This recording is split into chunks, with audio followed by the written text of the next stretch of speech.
આપ સર્વોને હેતપૂર્વક જય શ્રી સ્વામિનારાયણ।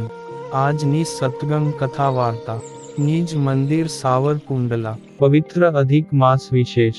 આજની સત્સંગ વાર્તામાં આપણે ઉત્સવ કથા અંતર્ગત અધિક જ્યેષ્ઠ માસના ઉત્પત્તિ, મહત્વ અને મહાત્મ્યની વાર્તા સાંભળશું। અધ્યાય 18મો, જેમાં સાંભળશું પુરુષોત્તમ માસનો પ્રભાવ અને ઉપવાસના ફળની વાર્તા।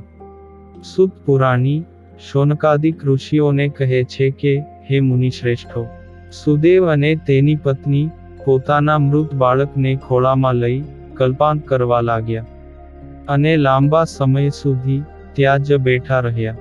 એટલામાં ચોમાસું ન હોવા છતાં અચાનક વરસાદ તૂટી પડ્યો ને ચારેય દિશાઓમાં અંધકાર છવાયો। પવન જોરદાર ફૂંકાવા લાગ્યો ને વીજળીના ચમકારા થવા માંડ્યા। તે 1 માસ સુધી સતત વરસાદ વરસ્યો। સુદેવ અને ગૌતમી કોઈ પણ ખોરાક લીધા વગર ત્યાં જ બેસી રહ્યા, કેમ કે પુત્રના શોકમાં તેઓ ગરકાવ હતા। ભાગ્યવશાત જે દિવસથી વરસાદ શરૂ થયો તે દિવસથી પુરુષોત્તમ માસ શરૂ થયો હતો ને બંને પતિ પત્ની નિરાહાર હોવાથી અજાણતામાં તેમનાથી પુરુષોત્તમ માસનું વ્રત થઈ ગયું। આથી તેમના અધિષ્ઠાતા દેવ ભગવાન શ્રી પુરુષોત્તમ તેમના ઉપર પ્રસન્ન થયા અને આકાશમાંથી દર્શન આપ્યા। પતિ પત્નીએ ભગવાનના દર્શન કર્યા અને શ્રી કૃષ્ણ શરણમ મમ, શ્રી કૃષ્ણ શરણમ મમ આ મંત્ર દ્વારા પ્રભુ શ્રીનું ધ્યાન કર્યું। તેઓ સતત મંત્ર જપવા લાગ્યા।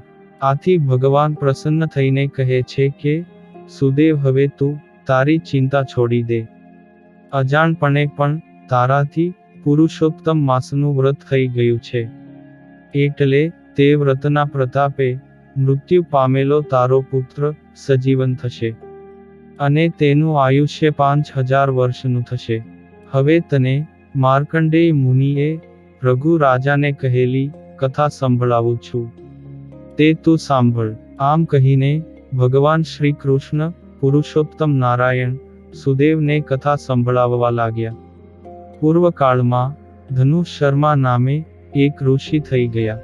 તેમણે 12000 વર્ષનું ઉગ્ર તપ આદરીને અમરપુત્રની ઈચ્છા રાખી હતી। તેના પ્રતાપથી પ્રસન્ન થઈ દેવોએ તેમને વરદાન માંગવા કહ્યું। ત્યારે ધનુ શર્માને દેવોએ તેમના ઉત્તરમાં કહ્યું કે, તમે જે માંગો છો એવું હજુ સુધી ક્યાંય બન્યું નથી ને અમરત્વ કોઈને પ્રાપ્ત થતું નથી, માટે બીજું કાનિક માંગો। ત્યારે ધનુ શર્માએ કહ્યું કે, હે દેવતાઓ, આ સામે જે પર્વત દેખાય છે તે જ્યાં સુધી અસ્તિત્વ ધરાવે ત્યાં સુધી મારો પુત્ર જીવતો રહે એવું કાનિક કરો। ત્યારે દેવતાઓએ તથાસ્તુ કહ્યું। પછી સમય જતા ધનુ શર્માની પત્નીએ દેવાંશી પુત્રને જન્મ આપ્યો। તે ઉંમર લાયક થતાં પુત્રને મુનિએ કહ્યું, તું કદાપી કોઈ ઋષિ મુનિઓનું અપમાન કરીશ નહીં। આવી શિખામણ આપવા છતાં તે વારંવાર ઋષિ મુનિઓ અને બ્રાહ્મણોનું અપમાન કરવા લાગ્યો। એક વખત તેમણે માહિષ્મતી નામના ઋષિ શાલિગ્રામની પૂજા કરી રહ્યા હતા। તે વખતે તે મૂર્તિને આસન પરથી ઉઠાવીને કૂવામાં નાખી દીધી।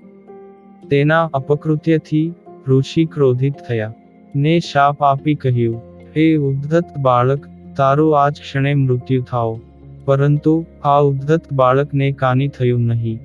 આખી મહિષ્મતી ઋષિએ સમાધિ લગાવીને જાણી લીધું કે આ સરળતાથી મરે તેમ નથી। ત્યારે ઋષિએ જોરદાર નિસાસો નાખ્યો કે તેમાંથી હજારો પાડાઓ ઉત્પન્ન થયા અને તેમણે પર્વતના ચૂરેચૂરા કરી નાખ્યા। તે આ ઉદ્ધત બાળકનું મૃત્યુ થયું। ભગવાને સુદેવને કહ્યું, હે બ્રહ્મન, આ કથા ઉપરથી તારે બોધ લેવો જોઈએ કે હઠ કરીને કાંઈ પણ મેળવવાથી તેનું પરિણામ સારું આવતું નથી।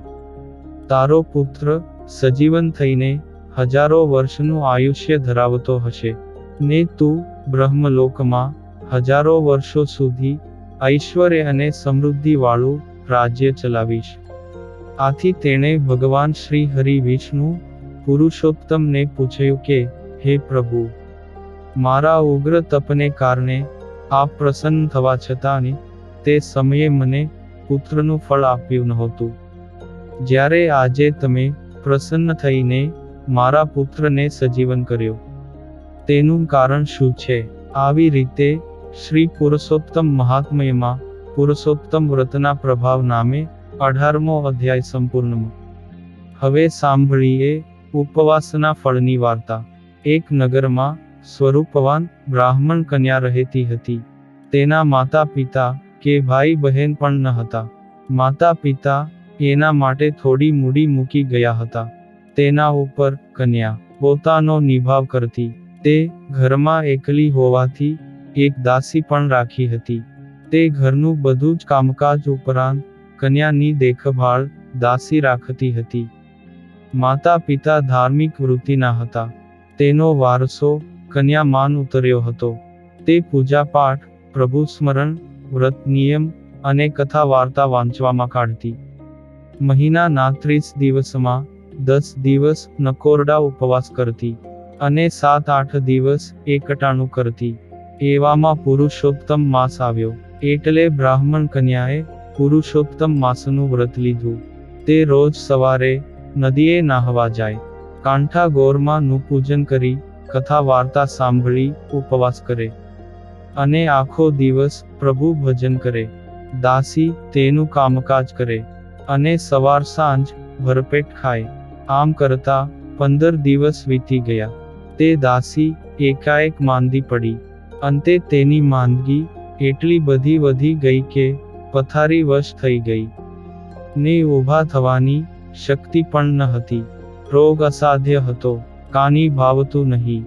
બ્રાહ્મણ કન્યાએ ખૂબ સારવાર કરી, વૈદ્યોને બોલાવ્યા. તેમના તરફથી ઈલાજ થવા લાગ્યો, પરંતુ રોગ ઘટવાને બદલે વધવા લાગ્યો.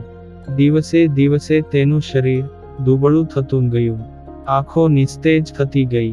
એટલે મોત નજીક દેખાતા દાસીએ બ્રાહ્મણ કન્યાને બોલાવી અને ક્ષીણ અવાજે કહ્યું કે, હે બહેન, મારો અંત સમય આવી ગયો છે. બધાય વર્ષ પાણીમાં ગયા.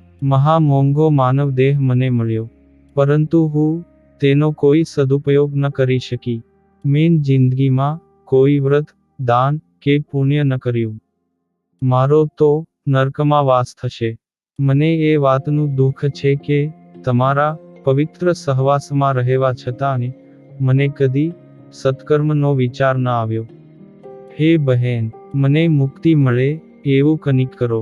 એવું સાંભળીને બ્રાહ્મણ કન્યાએ તેને આશ્વાસન આપતા કહ્યું કે, હે દાસી, જીવ માત્રને પોતાના કર્મનું ફળ ભોગવવું જ પડે છે.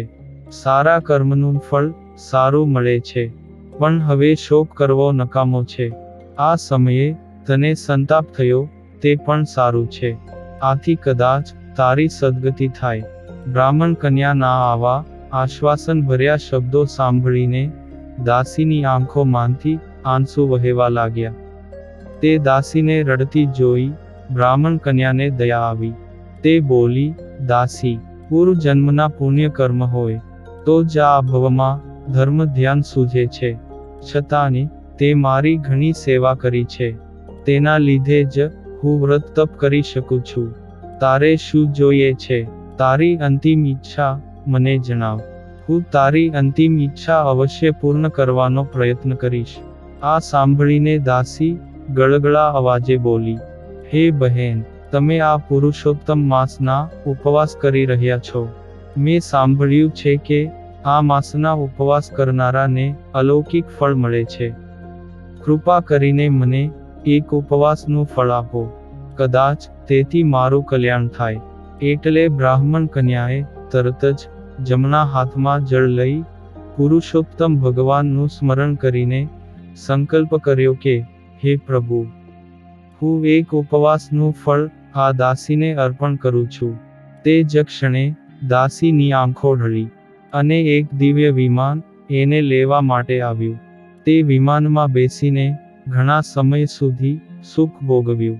ત્યારબાદ તેનો જન્મ કાશીના રાજાની રાણીની કોખે થયો. ત્યારે તેણે સુખ સમૃદ્ધિ ભોગવીને અંતે વૈકુંઠને પામી. હે પુરુષોત્તમ ભગવાન, તમે જેવા આ બ્રાહ્મણ કન્યા અને દાસીને ફળ્યા, તેવા ને તેવા જ આપનું વ્રત કરનારા, પૂજા કરનારા, કથા કહેનારા અને કથા સાંભળનારા, પુરુષોત્તમ માસમાં શ્રેષ્ઠ દાન કરનારા તથા આપનું ગુણગાન કરનારા સૌને ફળજો. અને હવે પછીની કથા વાર્તા આપણે આગળના ભાગમાં સાંભળશું. અત્યારે આપ સર્વોને ભાવથી જય શ્રી સ્વામિનારાયણ.